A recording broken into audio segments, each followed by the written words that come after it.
very, very warm, resinous fragrance. Absolutely get a ton of that citrus and spice, a little bit of that ginger, pepper, and clove as well mixed in there. It's actually a very, very deep fragrance. You know, I was almost expecting it to be a little bit more fresh with that spice in there, and you get all that, but man, I think it's the way the base notes with the opoponax, the benzoin, a little bit of sweetness from that tonka also. Oh man, this is a special fragrance right here. This is automatically kind of going into like a date night, dress up scenario for me. Very, very rich and luxurious smelling. Again, that freshness from the citrus, the pepper, the clove, the ginger, you get all that, and then you get a beautiful kind of floral mid-note to it. And again, as this fragrance develops, it's gonna change, so I'm just trying to do the best I can to get you my first impressions on kind of how I think this fragrance is gonna change.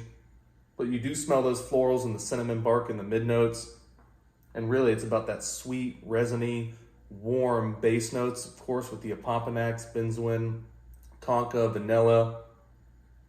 Guys, this is absolutely insane. If you've had any wonders whether you should get Sacred Flame when it comes out on the 1st, if you like these types of fragrances, have a very, very luxurious, distinct smell to them, especially if you like citrus forward, floral, and spicy fragrances, this is gonna be for you, absolutely.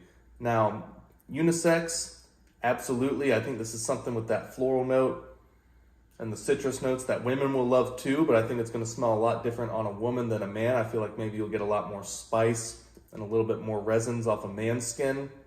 At least that's what I'm getting. I think for a woman, maybe a little bit more sweetness and a little bit more floral notes on a woman's skin. Of course, that'll change with every single person, but you guys kind of get what I'm saying.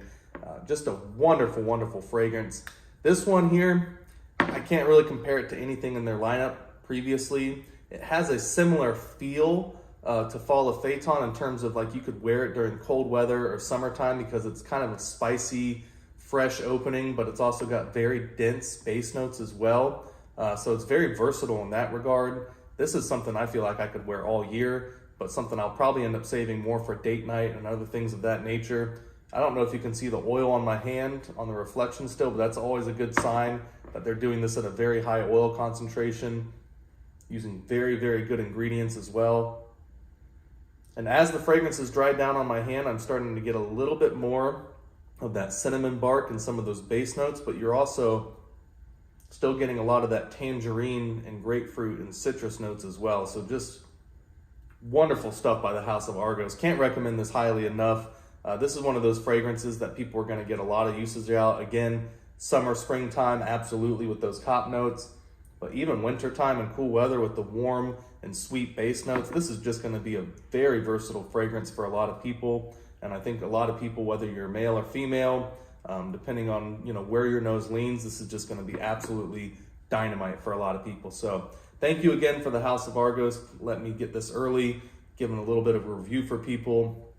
Wonderful fragrance. Again, if these notes appeal to you, I can say the way they blended it, absolutely stunning stuff, man. A+ work from the House of Argos.